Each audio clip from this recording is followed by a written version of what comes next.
Hello, everyone, and welcome back to episode 5 of Talk 4. Today we have Kinch on the podcast. Please introduce yourself. Hi, I'm Kinch, Yeah, so tell otherwise us. known as Kinch Analytics, I guess most people know me as. Yeah, tell us a bit about what you do for the Fortnite scene. Um, so basically, I'm known as like the data guy, I guess. Um, like I have a background in like maths and statistics, so kind of got into Fortnite just casually as a player, and then just started getting some data from the games, posting it on socials, grew a following from that. So yeah, I'm just kind of known as the guy who does maths and Fortnite, I guess. Yeah, so those of you who are watching this, this is the guy who does all the estimates for the tournaments. And when we say like, oh, how many points to qual, it's always Kinch that has the answer. Another thing, me and Kinch have actually met. We've been for a few Weatherspoons. And were you in Sweden? Yeah, I Yeah, went to DreamHack Summer. yeah, so yeah, I've met Kinch a lot of times, mate. We've had a lot of beers and we've had a lot of fun. Today we're going to be talking about like making a Kinch's career, making a career in the gaming industry, statistics, a bit about Fortnite comp, that kind of stuff. So I think we should start it out with did you have a list of stuff you wanted to speak about? We'll start with your list and then mine. Sure. I thought we could just talk a little bit about how I got into it, I guess, Let's just go. expanding on what I was saying just now. So, yeah, basically I have a degree in maths. Um, Went through normal school system, liked maths a lot, studied maths at uni, and then I went and got a job as a data analyst. Um, What did you get in your maths? so Like what grade at uni? Uni, Yeah. 2-1. Okay, I got a Yeah. 2-2 by the way. So he's like one step ahead of me on the maths front. Is that the same across different unis though? Sure, No, it's wait, only one where step. did you go? Oxford. Oh, I went exercise. It's a few steps. It's a few steps. Yeah, go on, keep Um, going. yeah, so after uni, like I was just like, oh, maths degree, what should I do? Don't know. Ended up being like a data analyst. Did some stuff in finance, and then in sports betting, In and sports then betting, yeah, like predicting the outcome or yeah. of what sort of Like sports? I was working mostly on cricket. Oh, fair enough. That's great. I Yeah. didn't know that. Um, and then yeah, I guess yeah. I mean, I was still working at that when Fortnite was released, and got into it casually, just with my friends and family and stuff, all just playing. I used to watch the comp scene from the start, and then maybe in 2020, start of 2020, I started looking at how I can grab some data from the game. Um, just starting with like leaderboard stuff, writing some code just to process stuff, and posting it on the socials. Some of it was just random stats, like I still do. Some was useful stuff. Um, like I think back in the day, like they didn't have cumulative leaderboards and stuff like that. Yeah. So there was a tournament. It was the what was it? Solo Invitational in 2020, where they would have 2 days, and you had to add your scores up from the 2 days to see who Yeah. qualified to the next round. And Fortnite did not provide a leaderboard for the cumulative score. And you Um, did.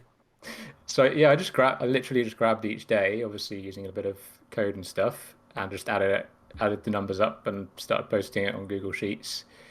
And yeah, people were like retweeting it around, being like, "This is where you can get the leaderboard." Started growing a following. It grew. I think like that first weekend or something, it just went from like 5 followers to 1,000 or something ridiculous like that. So that Really? really encouraged me just to like keep going, Yeah. and it seemed like I was able to help the community in different ways. Um, Do you remember when I and first yeah, messaged you? It was about my stats no, coursework. was I it? used to send I used to send you so many messages asking you for help with my stats coursework. If we scroll up, it was like a H1, H0, that kind of hypothesis testing and stuff. Ah, right, Yeah, I didn't okay, have a clue, mate. But yeah, fair enough. yeah, Yeah, and then like 20 end of 2021, I think it was. Yeah, like I was getting pretty bored of my full-time job. Um, Basically ended up taking a bit of a leap of faith and left that and went full time into Fortnite.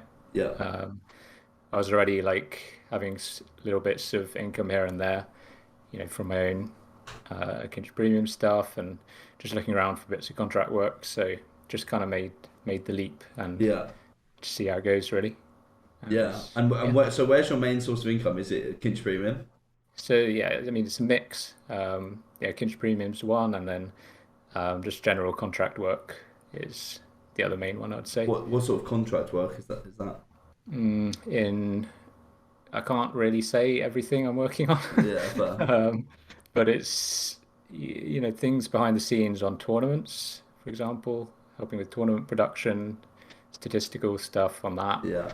and also like orgs often want data basically. Oh, really? So So they say yeah, like, tell me a player, or is it like asking for in player recruitment or in drop spots or? uh, so usually for the players themselves that are in their orgs, they want some stats for the players Yeah, and things to help them. So, for example, a classic one would be like surge thresholds, yeah. um, which nobody really ever publishes. Quite a few orgs reach out to me about that, Really um, interesting. or they just want their player stats. What which zones were these players strong or weak in, and stuff like that. That's really interesting. It's crazy how like this gaming industry, there's just so many different jobs. Like, who would have thought there's a job for Mm. like statistics? I mean, obviously there is, but like you filled it through just taking a chance and putting Yeah, applying your knowledge from your uni degree I mean, the into funny thing is that Fortnite actually has less opportunities for stats and data stuff than other esports tend to.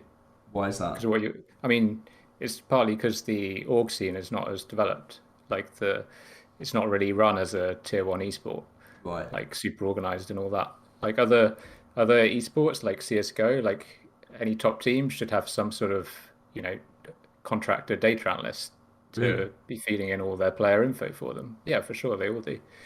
And that doesn't really exist in Fortnite. So I just provide when people want it here and there. Um, yeah, I mean, I didn't really see it coming when I first started looking at this stuff in 2020.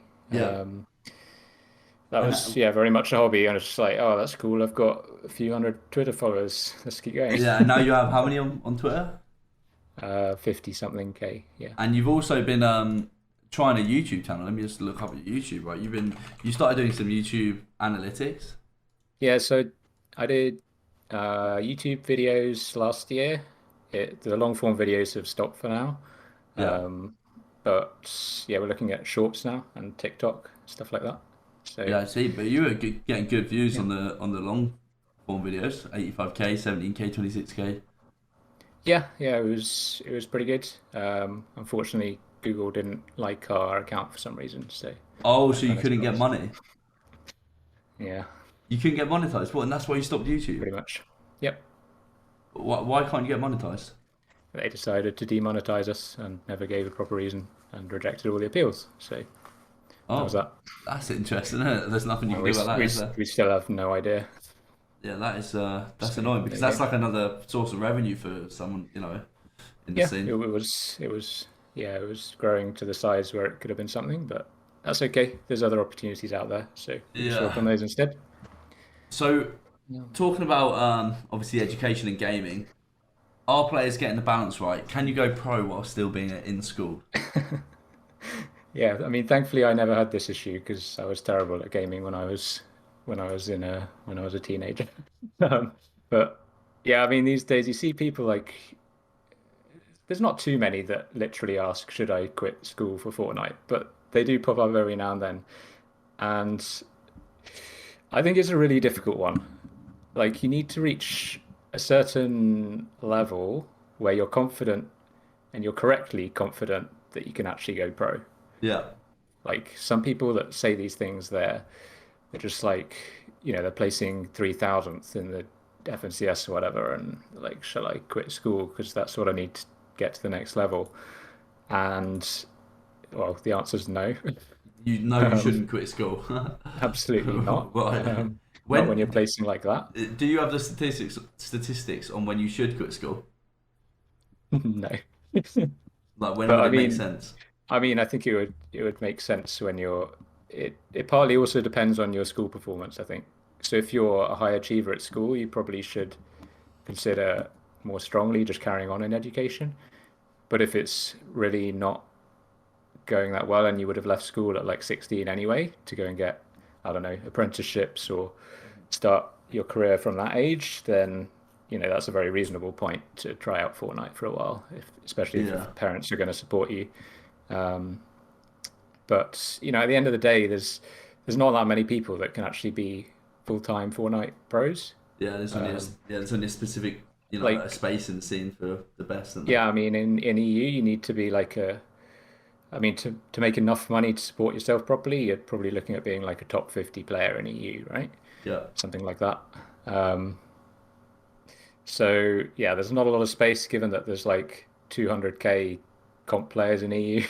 yeah, It's not yeah. So not you that have to get easy. to top 50. Someone, Um, someone in the question asked, are you good at chess? no. Not good at chess. I tell So you, boys, you have yeah, another talent, though, don't you? well, yeah.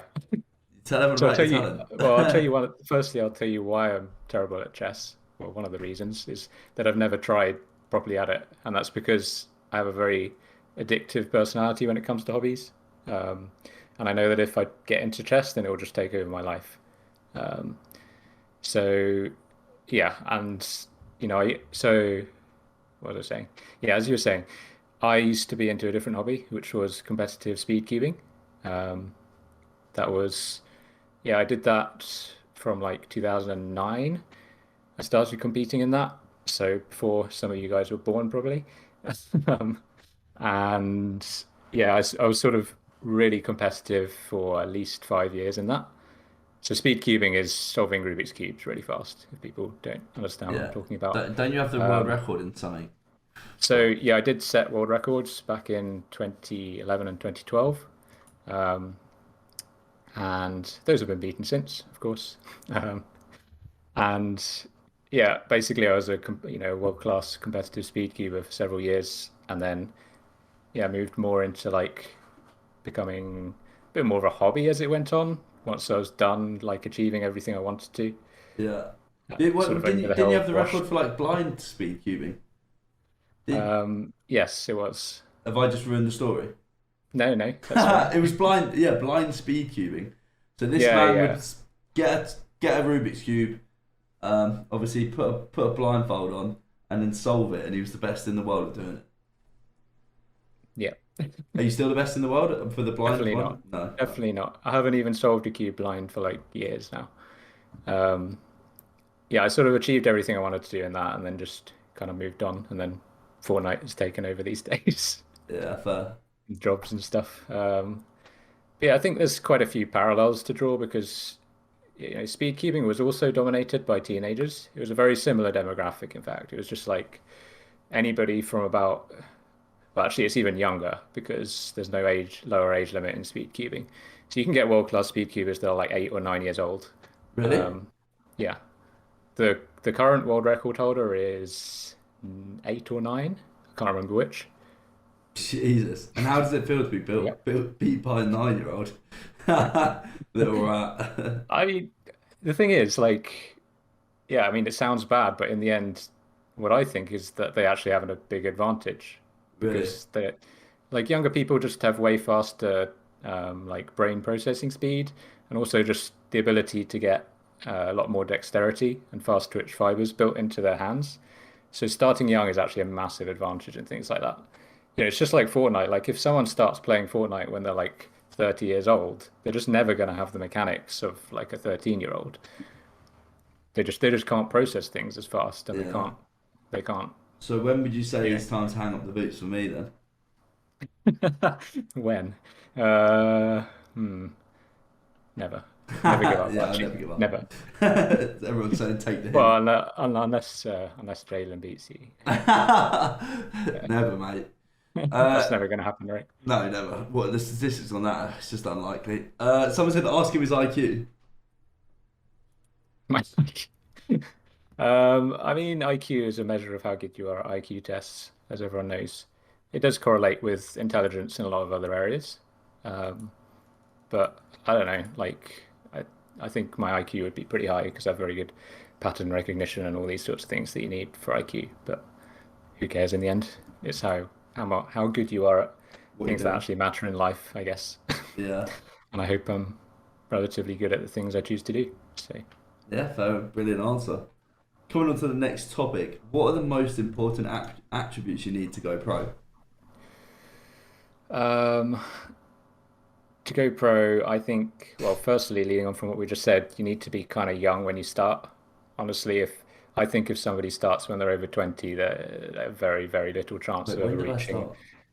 How old are you? Yeah, Uh, well, first year of uni I started playing. That would have been when I was it's 18. like 18. Yeah, but I Okay. never really started until I Yeah. was 20, really. Like, I played, but I quit and, I mean, yeah, I would say that's probably about on the limit of you really. ever becoming like a mechanical god. Yeah, So the thing is, like, mechanics is not the only thing you need in Fortnite and brain speed or whatever. You also need like general strategy and intelligence in the game, right? yeah, So those are things that older people might be better at naturally. yeah. Um, But I always want to be young. Like, but I've never ever really wanted to be but really clever, you know?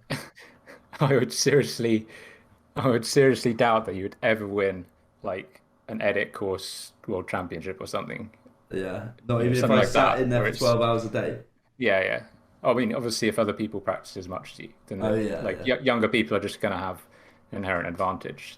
Oh, There's going to be some 12-year-old that's just way too fast for you. yeah. I'm actually Um, finished. I hate being told this. I hate being told this because I'm always like, oh, I can be good. You know, I still can be oh, very but you, good, but well, you forget yeah, how old I that's am. the I'm thing. Is 23. to become a an FNCS champion. Thankfully, you don't need to be an edit course world champion. So Yeah. it's not over, but it will be more difficult in some areas for you, and you need to excel over other people in the other areas where you can. Um, Right. Okay. so yeah, I mean, I think yeah, it's not a hard and fast rule, but I think there is a reason why you don't see that many 20-year-olds, and that I think just age is one of those at the Yeah. top of Fortnite. Well, everyone's kind of the best players in the world are kind of turning 20 now, aren't they? Like they're turning Yes. 18 because they Okay, played for years. so that's another interesting thing. I think that if you start young, then you carry it through age a lot better than older players do. Mhm.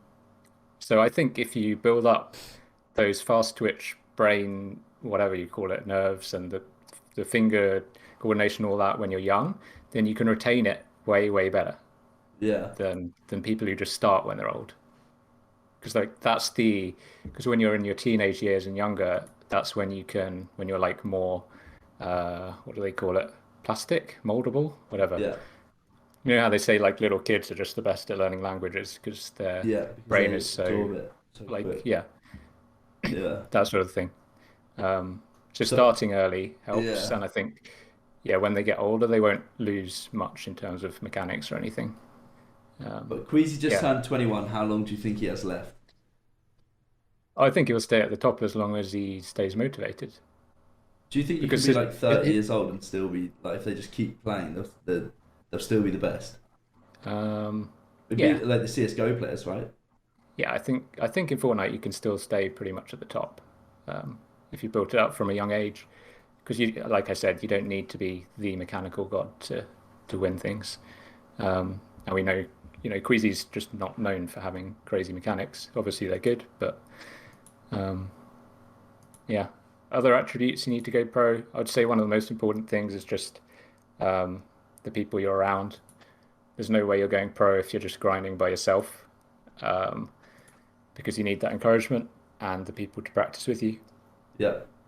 You can't I mean, there is obviously you can go into creative, you can load into random public matchmaking 2v2s, but it's just not going to be as good as just knowing other people in your friend group and playing with them and pointing out each other's mistakes and all that stuff. So I'd say who you're around is a big factor, and that's not always something you can control either. Like maybe you just can't find the right friend group, Yeah. or you just have, really good friends that you don't want to abandon, but they're just not great for you at helping you.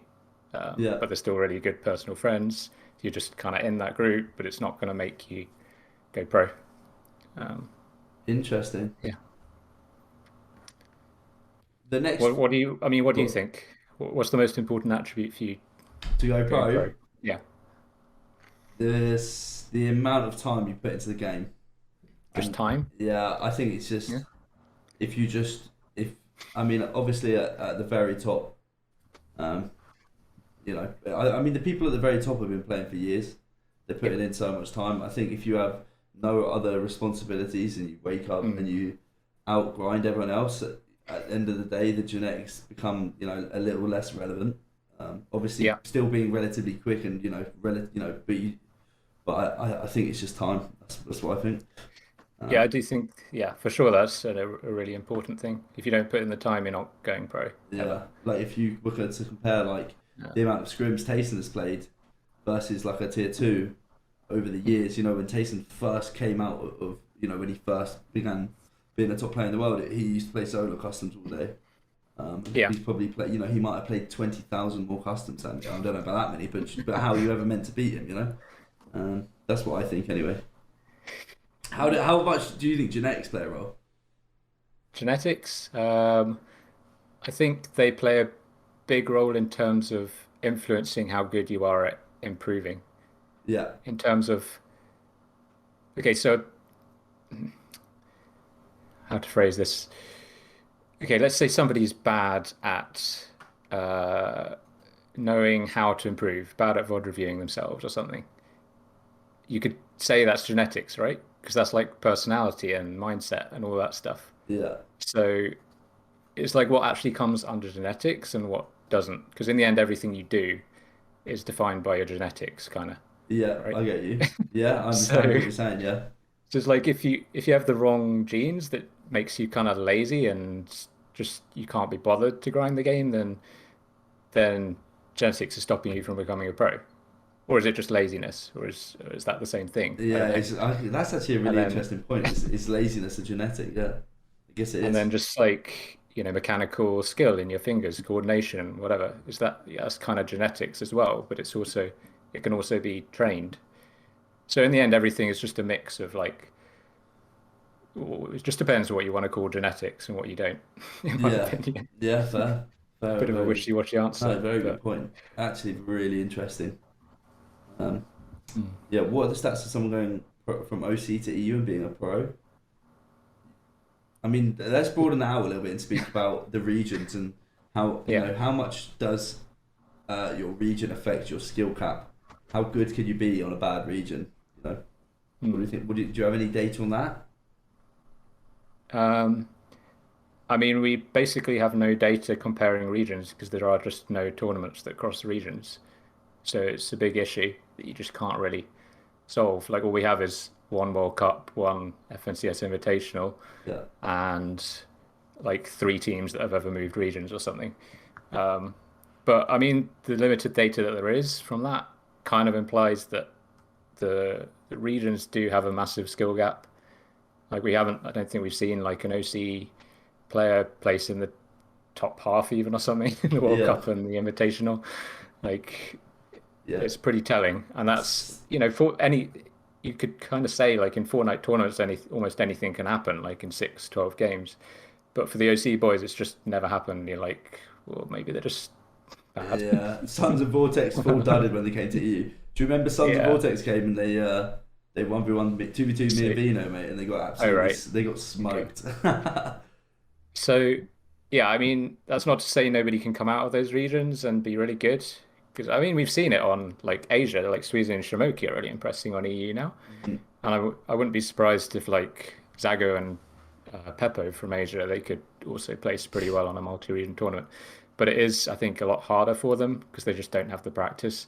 Like Yeah, they're practicing in, I mean, I don't think they even have OCE scrims properly running these days. But if they did, then they're basically playing in like a lobby that looks like I don't know, like a top 7,500 lobby in EU or something. It's ridiculous, like the skill gap between the top and the bottom. Like the top players, an OCE can drop 30 bombs in grands probably if they really tried. yeah, Not every time, obviously. yeah, Uh, but yeah, they're just never going to have quite that level of lobby. They're never going to be forced to. They're also not having to work that hard to stay on top. So a lot of them probably getting lazy naturally. yeah, Like, oh, if we yeah. don't Very good practice for point. 2 years, we'll still be top five in the region. So, That's like, it's actually a hard to great point. motivate themselves. Yeah, That's Yeah, actually a really good point there. so it's tough Their for them. motivation is less because they're the best in a bad region, and they Yeah. can chill and be the best. Whereas in EU, it's constantly, Mm. the competition is constantly, improving and changing. Um, Yeah. yeah, coming on to the next point, what is stopping Fortnite from being a top tier esport? Um, so it's not prize pool because prize pools are pretty big compared to every other esport, right? Still, even though everyone says it's constantly decreasing. Mhm. If you look at the amounts they offer in the big tournaments and just generally week to week, it's just as much as any other esport still. So I think we can probably rule that out. Yeah, One big difference is like the whole organization of it, right? Other esports are run through teams mostly. Um, I think there are some exceptions to there being like orgs in esports, but it's pretty rare. And basically, all the big ones are run through orgs, right? Um, and that just gives you so much stability. Um, and so, what by stability, I mean like we know what's coming and which players are going to play when and with who for the next year, right? yeah, Like they have a roster of 5 players in CS:GO, and those players pretty much play together for the entire year, almost every time. And for those players, they know that's literally their job is to be a player on that team for that year. yeah, And that just provides the level of stability that you just don't get in Fortnite, where orgs are coming and going. Like somebody signs for an org and then even sign for a big org and then they're just out of the org within like 3 months. So like, what on earth is going on? What do they yeah, even do with the org? Were they just signing contracts for free money? Did the orgs even care? Maybe not, because they get nothing out of Fortnite right now.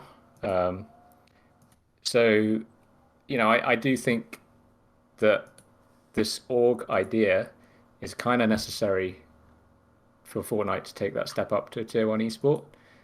Now, whether Epic want to do that, it kind of implies so far they don't really care about that. yeah, And I'm not sure they want to take it to be similar to other tier one esports.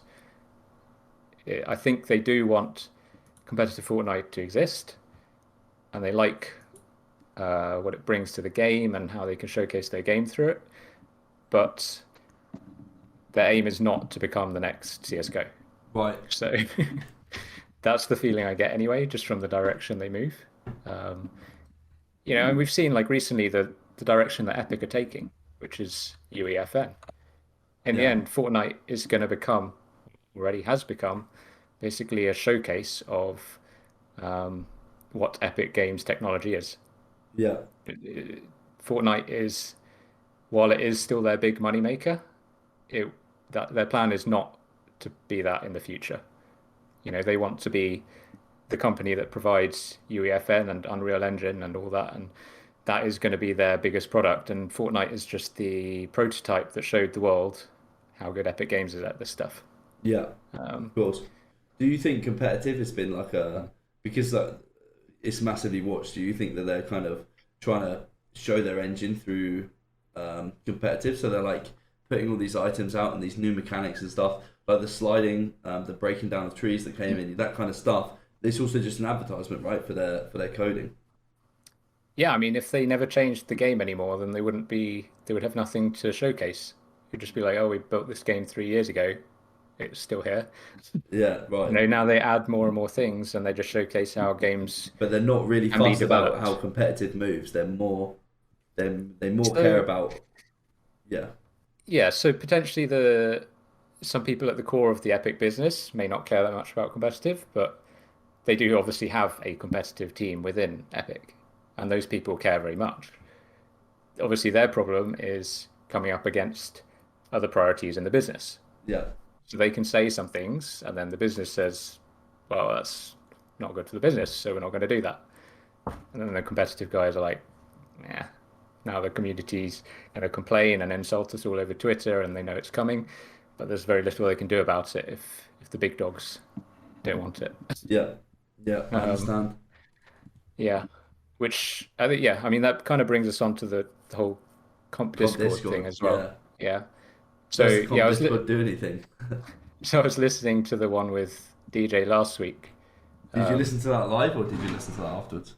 I listened to it afterwards, Oh, and uh, yeah. So basically, the consensus between the two of you is that the comp Discord is useless and does nothing, which I would disagree with. Um, really? yes, absolutely. What do you And think they do? I mean, maybe you can trust me because I'm in it and I see what happens in there. Yeah, Um, so what they do is they do collect a lot of useful community perspectives, and they can communicate that to everyone else in the comp team. What they can't do is force the decisions, yeah, like I was saying, because that's not always what the Epic business wants. Um, and they also just can't, fix a bug the next day, because that's just not how game development works. So I what we can understand. do is make sure they understand what the priorities are, and they can push those viewpoints forward to the people higher up than them. And many things have changed due to the comp Discord, actually. I can't say anything about Yeah. what has been done because we do actually sign NDAs, unlike what uh, DJ thought. Oh, really? We do Yeah, have to sign an NDA. So I can't yeah, really say exactly what's been said, but I don't know. All I can do is hope that people trust it does something. yeah. um, I yeah. think what the community have an issue with is like the Yeah, lack give me an of example. right. Okay, so every single week for weeks, for literally since zero builds have been a thing, cheaters have ruined it, taking money off Mm. people. They're getting paid out. They're being Yep. reported in the Discord. Nothing is happening. Even while you have Mm. a clip of a live cheat hacking, nothing's happening, and that's gone on for weeks and hasn't been fixed. Mm. The game doesn't feel very bug tested. They feel like they just throw out these new updates, and there doesn't seem to be much bug testing going on. Considering like the hammer was bugged for months, you know, and Okay, so one of the problems with bugs, okay, is that when you bug test, they probably find 90% of the bugs. We just never see them, so it just looks like all the bugs are there when they release them. But they've probably already removed 90% of them. So let's say like hammer bug. I mean, But if you'd have when you mean played, hammer bug, do you mean the one there were the so the wall many. replace, like Well, drop and wall replace no, kind of thing? there were so many bugs with the hammer, and if you used the hammer for more than 5 minutes, you would have run into a bug. Like there was dying of full damage, wasn't there? Can we get some hammer bugs in Was there? chat? Yeah, like you would hammer like I don't remember that. was it dying of full damage chat? Give me some hammer bugs where you can't sprint. Yeah, the one where you can't walk or sprint and Oh you're yeah, stuck. yeah, Hammer slide, POV slow walking, the stuttering one, sprint sure. bug slide. But you didn't get the walk one like all the time. Like sure, we Once saw every the game, I clips. would say once every game, No, each definitely. player was getting it once a game. No way. I Mm. don't think so. What do you think, chat? I don't think it was anywhere near that common. 100% once per game. I mean, perhaps, yeah, died to full damage. 3 out of 10 games. So yeah, I mean, I don't know for certain, but I'm I'm moaning at pretty Kinch. sure they do a lot of bug testing. But one of the Right. problems they have is that they only have a small number of people to bug test it on, right? Because Yeah. they don't want to release it to anybody in the community. So you have some random people, none of whom are probably comp players as well, so they're using things in completely different ways. Yeah. So So yeah, they wouldn't you be end up with testing it like that. bugs. That's Yeah. the thing. Um, and what also probably happens is like they have a set date for certain content to come out, especially if they have collaborations with other brands Yeah. for items. And inevitably, deadlines get way too close and things just don't get tested enough. Like I'm pretty sure this happens in like every other game if they were changing things every week. Most Yeah. games just don't change things that fast. So So, okay. um, So cut them a bit of slack, is what you're saying. and then, yeah, as for like fixing the bugs, they just can't push fixes all the time because they have like set dates for updates. So for example, like the brick bug Yeah. that was came in last week. Um, I'm pretty sure they just have to wait till next week. I Yeah. assume the next major update is next week. I don't know, because they probably just can't hotfix it. Yeah. This week was just like a hotfix thing. So they were aware of it, obviously, the day that it happened. Um, and we make sure that they're aware of it in the comp Discord, and they say, "Yeah, we're aware of it. This happens like constantly. Just like, this is the bug," and they're like, "Yeah, thanks. Can Yeah. you give us some examples?" We give them some examples, some game code, some game logs, and they pass it on to the bug team or whatever, and then they communicate Right. Fair enough. when it might be fixed. Fair enough. Well, maybe I should cut them some slack then. Yeah, I mean, in the end, like it is problems in the game are somebody's fault, obviously. But it's like, whose fault is it? People obviously like to blame the first people that they know, like the frontline Yeah. people, for example, Hogman. So you're telling me Or, Hogman has nothing to do with it? well, So, if you look at what, so so every time I'm screaming Hogman's name because I've died because I can't edit a wall. well, that's the thing. Like Hogman's job is a community, what is it, community coordinator kind of thing, right? So his job is basically to gather feedback from the community and pass it on. It's not Right. his fault that there's bugs in the game or that things aren't getting But fixed. Not in the yeah. slightest. So when the Elite Cups were on, Definitely and not his fault. I dropped him a message when the Elite Cups were on to try and Yeah. explain to him why the Elite Cups might be bad for viewership and how maybe some suggestions to improve it. And I got full ignored. Yeah, so that no communication, that is very much just like a corporate thing. Oh, really? Like you can't, big corporation like this, they don't want people saying anything unless it's like been approved by the company, right? Yeah. So obviously you would appreciate, a quick thank you or something. And yeah, I think it would be nice if people did sometimes reply with things like that. But um, I'm not surprised that they don't always answer to everything Yeah. because they just don't want to say anything that could get them in Trouble. literally legal trouble. Fair So point. that is just going to happen sometimes. Yeah, fair point. Um, yeah. Right, I think we should finish this off with who do you think's going to win this next FTS? Who's going to win this season? Yeah. I mean, oof. I think it's going to be boring answer, but Queasy and Vino are going to win. Brilliant. Listen, boys, Easy answer. this has been probably the best podcast yet. It's been a brilliant insight into who you are as a person and the analytics around Fortnite, statistics. Fortnite as a company, mate, it's been fantastic. Is there anything more you want to No, I don't think so. Thanks for having me on. It's good fun. Love chatting about Fortnite. add? Yeah, me Sure. too. I'm sure there's 100 more topics Yeah, that we could talk about, but yeah. Maybe we no could. time for that. Yeah, we got the old boot cup. I Oh yeah. mean, maybe we could have you on for another episode if we made a specific episode, about a specific topic. I think that'd be good. But we can have a Yeah. think on that. Yeah. So Not next week. Wouldn't want to bore chat with my face too much. yeah, we'll leave it a week. We'll skip a week. Right. Thank you very much, mate. Yeah, no problem.